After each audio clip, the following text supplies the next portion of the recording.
देखिए, अचानक जो आज प्रधानमंत्री जी ने कहा, अचानक अंबानी और अडानी का नाम कांग्रेस ने लेना बंद कर दिया, ये शहजादा ने लेना बंद कर दिया। आज प्रियंका गांधी जो मर्जी सफाइयां दें, लेकिन एक बात स्पष्ट है, जिस तरह से उनको इंटिमिडेट किया गया था, उनके ऊपर दबाव बनाया गया था, ऐसा लगता है कि चुनाव में बहुत बड़ा धंधा किया गया है, चंदा बहुत बड़ा मिला है, बहुत बड़ा पैसे का लेन देन किया होगा और उनको कहा होगा कि अगर तुमने हमारे देश में काम करना है तो तुम्हें हमें इतने पैसे देने होंगे। ऐसा लगता है कि राहुल गांधी ने इसके अंदर कोई बहुत बड़ा पीछे बैकडोर पे कुछ ना कुछ हुआ है, जो अचानक राहुल गांधी ने अडानी और अंबानी का नाम लेना बंद किया। अभी प्रियंका गांधी जो कह रही हैं, तो उनके भाई शहंशाह है ही है, शहजादा है ही है, और वो सोने के पलड़े में पले हुए हैं, इसमें कोई शक ही नहीं है। प्रियंका जी को मैं ये कहना चाहता हूं, शहजादा को शहजादा कहने में आपको क्यों तकलीफ हो रही है? वो तो है ही शहजादे, गांधी परिवार के शहजादे हैं।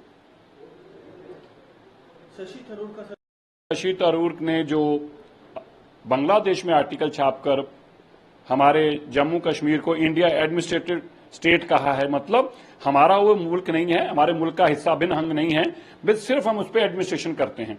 ये क्यों किया जाता है? क्योंकि कांग्रेस में रहते कोई भी कांग्रेसी नेता कभी भी हमारे जम्मू कश्मीर को भारत का अभिन्न अंग नहीं कह सकता, क्योंकि ये गांधी परिवार की पॉलिसी के खिलाफ है। गांधी परिवार ने हमेशा पाकिस्तान को एक कवच दिया है और पाकिस्तान से उनकी एक कमिटमेंट है कि वो जम्मू कश्मीर को कतई भी भारत का अभिन्न अंग नहीं मानेंगे, और इसी एवज में एक विशेष वर्ग की वोट जो है उनको मिलती है, और उस वोट को दिलवाने के लिए पाकिस्तान भी उनकी अमदाद करता है। मैं इसकी कड़े शब्दों में निंदा करता हूं। शशि थरूर ने कहा है हमारा भारत का अभिन्न अंग है, शशि थरूर के लिए हो सकता है, कांग्रेस के लिए हो सकता है वो स्टेट एडमिनिस्ट्रेटेड, कह सकता है इंडियन एडमिनिस्ट्रेटेड, लेकिन मेरे लिए और मेरी पार्टी के लिए और भारत के लोगों के लिए हमारा अभिन्न अंग है। राहुल गांधी पर आज सवाल उठाने ने कहा कि राहुल गांधी ने एकदम से अडानी और अंबानी की बात करना बंद कर दिया है। तेलंगाना के करीमनगर में प्रधानमंत्री ने सवाल उठाया, कहा शहजादा कांग्रेस जो है, पहले उन्होंने राफेल का इशू उठाया लेकिन अब उस बारे में भी बात नहीं कर रहे। 5 इंडस्ट्रीज की बात कर रहे थे लेकिन अब उसकी बात भी नहीं कर रहे हैं। अडानी अंबानी से कितना माल उठाया है इसके बारे में उन्हें बताना होगा। What has been deal to stop abusing Adani and Ambani. देखिए, मैंने पहले भी कहा ये बहुत इंपॉर्टेंट है। राहुल गांधी अचानक से अंबानी और अडानी का नाम लेना क्यों बंद करते हैं? और पहले उनके ऊपर दबाव बनाया जाता है, उनको इंटिमिडेट किया जाता है, उनसे पैसे ऐंठे जाते हैं, और मैं मानता हूं कि ये एक्सटॉर्शन है।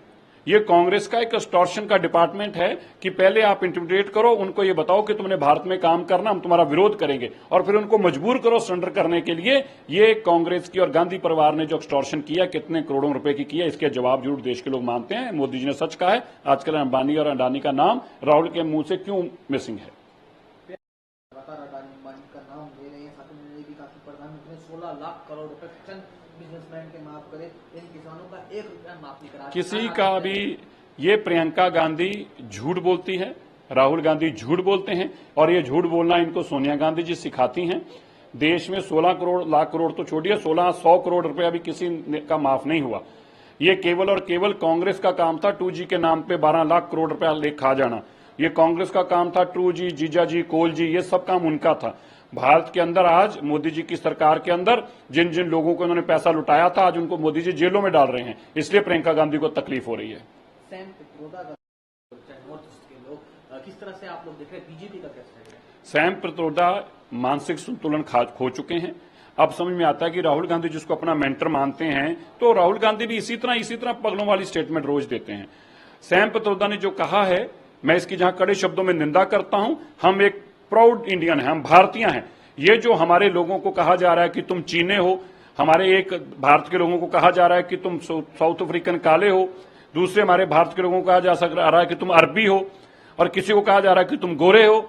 ये कांग्रेस की मानसिकता हो सकती है देश को बांटने की, धर्म के नाम पर बांटने की, जातियों के नाम पर बांटने की और रंग के नाम पर बांटने की, लेकिन हम प्राउड इंडियन हैं। ये कांग्रेस 60 साल तक इसी तरह देश को लूटा है। मैं भारतवासियों को कहना चाहता हूं, ये आपको चीने कह रहे हैं, ये आपको अरबी कह रहे हैं, ये आपको साउथ अफ्रीकन कह रहे हैं काले, और ये आपको गोरे कह रहे हैं। अब ये आपको जवाब देना है, काले गोरों को बताना है कि हम भारतीय हैं और तुम लोगों को देश से बाहर निकालेंगे और काले गोरों के शहर में छोड़ के आएंगे। को लेकर सवाल उठाए और राहुल गांधी से सवाल पूछा कि शहजादे आपको जवाब देना पड़ेगा इस विवादित स्टेटमेंट को लेकर। ये हमारे देश के लोगों की डिसरिस्पेक्ट करना है, इंसल्ट करना है स्किन कलर को लेकर। बिल्कुल देखिए, प्रधानमंत्री जी ने जो कहा बिल्कुल स्पष्ट है, सारे देशवासियों की भावना है। आप हमारे रंग रूप को लेके आप हमें से रेसिस्ट कमेंट कैसे कर सकते हैं? कैसे आप हमें अरबी कह सकते हैं? कैसे आप हमें चीनिया कह सकते हैं? कैसे आप हमें साउथ अफ्रीकन काले कह सकते हैं? कैसे हमें आप ब्रिटिश गोरे कह सकते हैं? हम भारतीय हैं। बड़े शर्म की बात है जो ऐसी मानसिकता रखती है पार्टी। लोकसभा चुनाव की जो इंडिपेंडेंट विधायक है अब कांग्रेस की तरफ चले गए। भूपेंद्र हुड्डा ने हाँ, तो कोई बात नहीं। देखिए ऐसा है, ये सब नौटंकियां इलेक्शन में चलती हैं। इंडिपेंडेंट एमएलए हैं, कभी इधर जा रहे होंगे, कभी उधर जा रहे हैं, कोई बात नहीं। आज हरियाणा के लोग बताएंगे, ये जो लोग नौटंकियां करते हैं इनको जवाब देंगे और मुंह तोड़ जवाब देंगे। हमारी सरकार वहां पर मजबूत है, मजबूती के साथ हमारे एमएलए हैं और हमने फ्लोर टेस्ट अभी किया है। पिछले महीने हमारा फ्लोर टेस्ट हुआ और जब दोबारा भी अगर हमारे खिलाफ आप प्रस्ताव लाएंगे तो हमारी पूरी स्ट्रेंथ के साथ उनके सामने हम आएंगे। मॉडल कोड ऑफ कंडक्ट को जानबूझकर तोड़ मरोड़ का प्रधानमंत्री को फायदा पहुंचाया। देखिए, मॉडल कोड ऑफ कंडक्ट जो है वो तो सब देश वालों पे लगता है। ममता जी को तकलीफ यह है कि जो बम मसाले बनाते थे, बम के नाम पर, बारूद के नाम पर लोगों को डराती थी, धमकाती थी और धन पैसा इकट्ठा करके एक एक टीचर से 20-20 लाख रुपया लिया जाता था। पता नहीं कितने लाखों करोड़ रुपया इकट्ठा किया है। अब वो पैसे का हिसाब मांगा जा रहा है, इसलिए ममता जी को तकलीफ हो रही है। रायबरेली में कहना है कि रायबरेली से हमारा 100 साल पुराना नाता है। इंदिरा जी खत्म हो जाएगा, तो हमें यहाँ पर खत्म हो जाएगा। प्रियंका गांधी जी, ये जिसको 100 साल पुराना नाता कहते हो, बस ये आखिरी बारी का था। रायबरेली के साथ साथ तुम्हारा पहले इससे अमेठी से भी नाता था। तुम कहते थे अमेठी से हमारा 100 साल पुराना नाता, उन्होंने तोड़ दिया ना।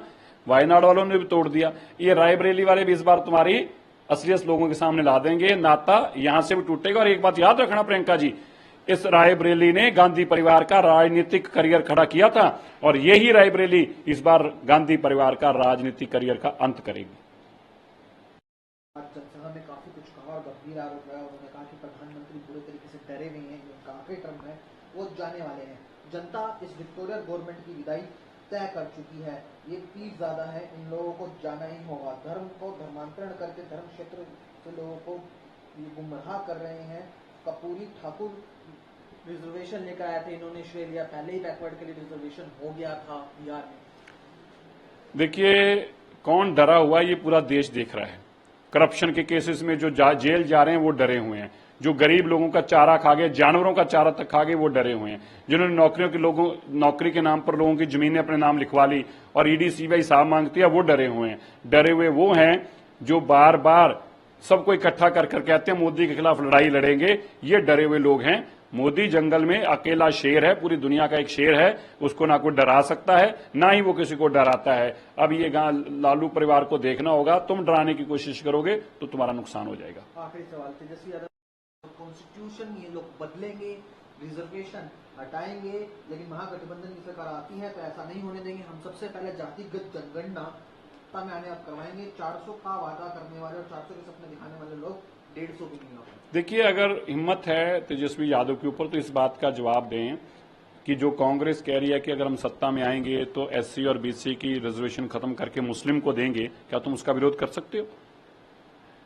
संविधान बदलने की बातें तुम करते हो। मोदी जी ने स्पष्ट कह दिया, इस देश में जब तक भारतीय जनता पार्टी का आखिरी कार्यकर्ता भी जिंदा रहेगा, ये संविधान को बदलने की कोई सपना भी नहीं देख सकता। बाबा साहब अम्बेडकर द्वारा दी गई रिजर्वेशन को तुम किसी सूरत में बदल नहीं सकते। और जो तुम देना चाहते हो एक विशेष वर्ग को, वो हम नहीं देने देंगे धर्म के नाम के ऊपर। ये हमारे एससी और बीसी भाइयों की रिजर्वेशन है, उन्हीं के पास रहेगी।